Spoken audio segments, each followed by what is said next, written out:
তৃণমূল সরকারের আমলে এসআইআর চলাকালীন বার্থ এবং ডেথ সার্টিফিকেট নিয়ে দুর্নীতির অভিযোগ। জেলায় জেলায় পুলিশ অভিযান। কলকাতা পুরসভার 1 নম্বর বড় ছবি দেখাবো, সেখানে পৌঁছেছেন পুলিশ আধিকারিকরা। আমাদের প্রতিনিধি ময়ূক ঠাকুর চক্রবর্তী সরাসরি আমাদের সঙ্গে রয়েছেন। ময়ূক, ছবিটা একবার দেখাও।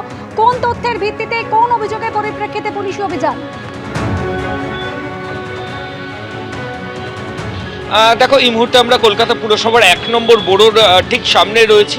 আমি ক্যামেরা পার্সন প্রবীর ডেকে বলবো দেখানোর জন্য। বিরাট পুলিশ বাহিনী, চিতপুর থানার প্রায় 4টে গাড়ি এই মুহূর্তে 1 নম্বর বোর্ডের সামনে রয়েছে। এবং মূলত যেটা তৃণমূল সরকারের আমলে এসআইআর চলাকালীন বার্থ সার্টিফিকেট এবং ডেথ সার্টিফিকেট নিয়ে দুর্নীতি হয়েছে, এমনটাই অভিযোগ। এবং সেই অভিযোগের প্রেক্ষিতেই কিন্তু আজকে কলকাতার বিভিন্ন বোর্ডতে পুলিশের তরফ থেকে অভিযান চলছে। কিছুক্ষণ আগে এখানে চিতপুর থানা থেকে অফিসিয়ালসরা আসেন। আমি প্রবীরকে বলবো, দেখো সামনেই কলকাতা পৌর সংস্থা বোরো 1 তার অফিস রয়েছে এবং সেই বোরো 1-এর যে গেট সেটা কিন্তু সম্পূর্ণ বন্ধ করে দেওয়া হচ্ছে। বাইরের কাউকে ভেতরে ঢুকতে দেওয়া হচ্ছে না, একমাত্র শুধুমাত্র এখানকার যারা স্টাফ তাদেরকেই ভেতরে অ্যালাউ করা হচ্ছে। রীতিমতো গেটে তালা দিয়ে দিচ্ছেন এখানে যারা কর্মীরা রয়েছেন তারা। সেই ছবি এখান থেকে সরাসরি দেখাচ্ছি। এবং মূলত যেটা অভিযোগ, যে এই ধরনের বোর্ডের মধ্যে যে রেজিস্টারগুলো রয়েছে সেই রেজিস্টারের তথ্যতে সেগুলো এক্সামিন করলেই মূলত যে বার্থ সার্টিফিকেট এবং ডেথ সার্টিফিকেটের যে দুর্নীতি সেই গোটা বিষয়টা সামনে চলে আসবে।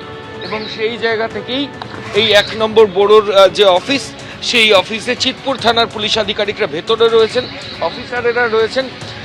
কাউকে ভেতরে ঢুকতে দেওয়া হচ্ছে না এবং গেট তালা দিয়ে সিকিউরিটি গার্ড এখানে রেখে দিচ্ছেন যাতে কেউ ভেতরে না ঢোকে, এরকমই পরিস্থিতি। এবং সঙ্গে পুলিশও রয়েছে, বিরাট পুলিশ বাহিনীও রয়েছে। এবং শুধু কলকাতা পুরসভার 1 নম্বর বোর্ডও নয়, আরও বেশ কয়েকটা জায়গাতেও কিন্তু এই তল্লাশি অভিযান এই মুহূর্তে চলছে। তার মধ্যে কেওড়াতলা শ্মশান রয়েছে, সেই শ্মশানে গিয়েও ডেথ সার্টিফিকেট সেগুলো পুলিশ আধিকারিকরা এক্সামিন করছেন। বোরো 2 সেখানেও একই রকমের ছবি ধরা পড়ছে। আমি আবার প্রবীরকে বলবো একটু দেখানোর জন্য। মূলত যে এই তৃণমূলের আমলে যে এসআইআর চলছিল, সেই এসআইআর এর সময় এই বার্থ সার্টিফিকেট এবং ডেথ সার্টিফিকেট নিয়ে ব্যাপক দুর্নীতি হয়েছে বলে খবর। এবং সেই গোটা বিষয়টা তদন্তের জন্যই কলকাতা পুলিশের তরফ থেকে, লালবাজারের তরফ থেকে কিন্তু অফিসারেরা এসে তারা এখানে তল্লাশি অভিযান করছেন এবং তল্লাশি অভিযান চলছে। ময়ূক, তুমি আমাদের সঙ্গে থাকো। 1 নম্বর বড় ছবি দেখাচ্ছি। এখানে কিন্তু একেবারে গেট বন্ধ করে দেওয়া হয়েছে। প্রচুর পুলিশ আধিকারিকরা তারা এসেছেন, তল্লাশি অভিযান চলছে।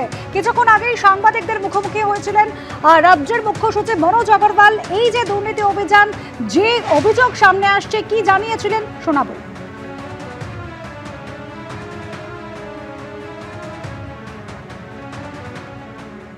অনেক স্কিমে যে আছে, যেখানে বলা আছে কি প্রধান থেকে এটা ভেরিফিকেশন হবে, প্রধান থেকে সিগনেচার হবে, ওটা আমরা করতে পারছি না। প্রধানই নেই ওখানে। প্রধান যে আছে due to some reason or the other reason আসছে না, ইয়া প্রধান রিজাইন করে দিচ্ছেন, উপপ্রধান রিজাইন করে দিচ্ছেন। গোটা ব্যবস্থা চলমাই গেছে। এখন যেটা আছে, অনেক জায়গা আমাদের কাছে কিছু সিস্টেম নেই। অ্যান্ড এমন কোনো অ্যাক্ট রুল নেই কি সিস্টেমকে রিপ্লেস করতে পারবো by government servants in the panchayat.